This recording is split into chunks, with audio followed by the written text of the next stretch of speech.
All right, welcome to Talking Shop. We got a great text, powerful parable about forgiveness. And so that's pretty much what we're going to talk about. We'll give some thoughts towards the end on how we might preach this, some options there for maybe a little more of a creative way in which we can tackle this text and bring it home to our hearers. So join us, like, subscribe, and let's get after it. Spit out my Lord in every way, yet I'm still welcome in the arms.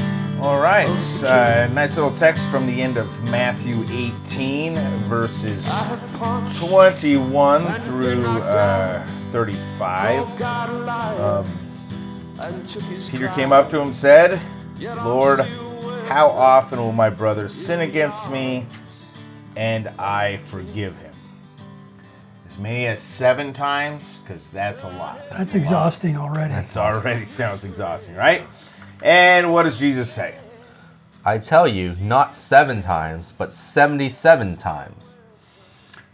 Yeah, we kind of talked about that a bit in the translation. 77, 7 times 7. I mean, it's kind of gets, I think you could probably make a case you can go either way. Mm-hmm. It's a lot, right? 490 times. Yeah. And you had some interesting insight. We were talking earlier about kind of the exact opposite of the evil that is done. Who is that? Back in Genesis chapter 4, it's a little note on Lamech, who's a descendant of Cain. And Lamech in rabbinical writings is known as the most evil person in there because he tells his wives these little poem. He gathers his wives together and he says, wives of Lamech, listen to me what I say. I have killed a man for wounding me. And actually the Hebrew says, I killed a man for looking at me. So looking at me wrong.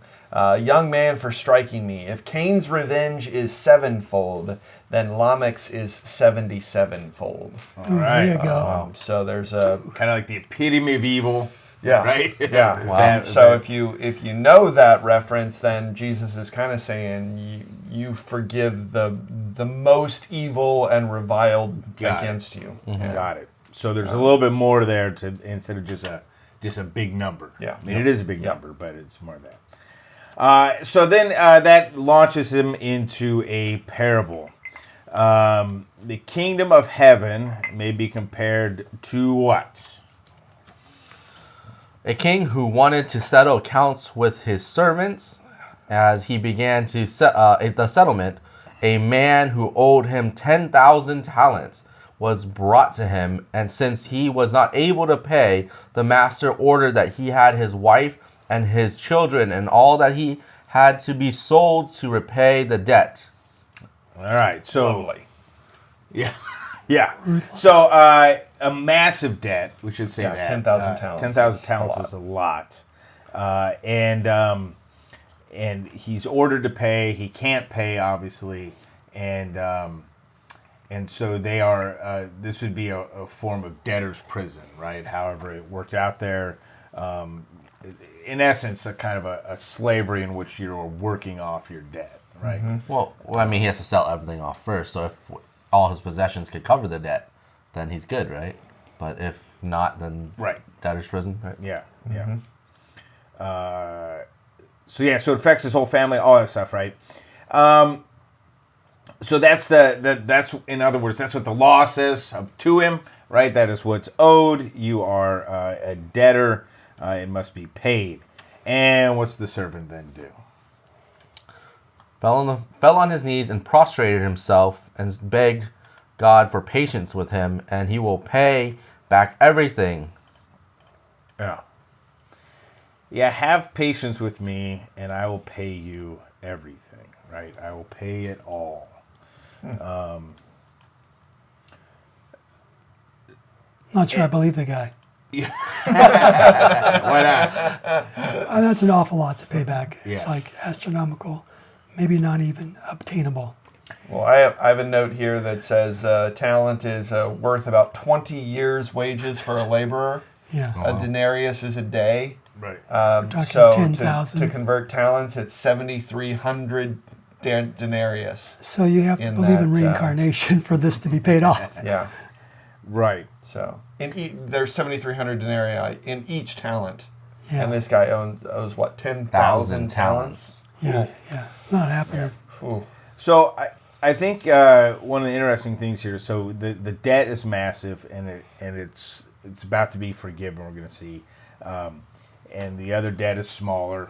The way this plays out, but I think, like, preaching wise, I think you can do something with that, where he goes, if you have mercy with me, if you're patient with me, I'll pay you everything. Yeah. And Yeah. in other words, like, maybe the payment. The problem is he doesn't understand the payment. Yeah. The payment is go now and forgive other people. Yeah. So that's your payment. Yeah. That's how you pay me. Yeah. Right. Pay forward. And that's what he fails to do. Right, right. And so the payment wasn't go and now I know that's kind of reading a bit into there, but I think homiletically, we've said this before, Sure. like hermeneutically might have a tough conversation, but homiletically makes a pretty good way in which you can kind of preach that. That there is a way in which he could have paid. Well, it's Yeah. also By having mercy. I think you could also understand it, in the context of sin, because obviously this is about forgiveness, and Right. so Right. that which you're indebted to is the sins that you have committed, and this guy says, "I'll pay it all back." That in our sin we don't recognize the debt we're actually in. Yeah, that's Yeah. good too. 10,000 talents. Yeah. If each talent is 20 years of labor, Right. that is. I don't know what the lifetime. Yeah, should and be, we've but all, it's I'm sure we've all ridiculous. preached this way where you have the, where you talk about, kind of the internal process somebody will go through where they're like, they'll try to dig down and kind of solve this sin. Right. And they kind of overturn the rock and there's all this other Yeah. sin underneath. And it's like, It's and it's going this deeper. never ending Right. quest Absolutely. to Yeah. try to rid yourself It reminds me what St. Anselm had said, which was, you have not yet realized how great your sin is. Yeah, And when you do, you're not doing anything with it. yeah, Yeah. yeah. If you'll just give me time, I'll pay the debt off. And I think sometimes we make bargains with God like that. Of, Yeah. I know I screwed up. Let me just give me a second chance, Sure. and I'll take care of it. And the reality is, it's going to take. If we were really going to repay God for that, it would take more than a second chance. Right. It would take more than 7 chances. It'd take Yeah. more than Yeah. lifetimes. And why to do we that. want to repay so badly? Why do we want to merit it? There's something you got to deny yourself there. Sure. Yeah. Sure. Which is a previous passage. Trying we to did. justify yourself. Yeah, Yeah. exactly. Yeah. And so the master has pity on him, has that compassion on him, Yeah. releases him and forgave him the debt. Yeah. This is a being set free for sure. Yeah. And then you get this, and then the other shoe drops, if you will, right? He goes out and he finds somebody else who owes him 100 denarii, and so you kind of had what is the scale wise between these two debts? Yeah, so I was just calculating that up, and he owed the master 73 million denarii, Yeah. Right, and this guy owes him 100. right. Yeah. That's pretty incredible. You could probably, in a sermon too, on this text, you could probably play with that a bit, like sort of like, translate it into modern terms, and then like make that like, this guy owes you, Yeah, that'd be fun. Yeah. like a new wristwatch or whatever, but what you owed was Right. Well, like a building in downtown New York. and you could do it the calculation. So a denarii is a day's wage. Yeah. A talent is 20 years. Yeah. So that means that this guy's debt to his master was 200,000 years worth of wages. Right. And I think it is good to play with that so you can appreciate the weight, The weight.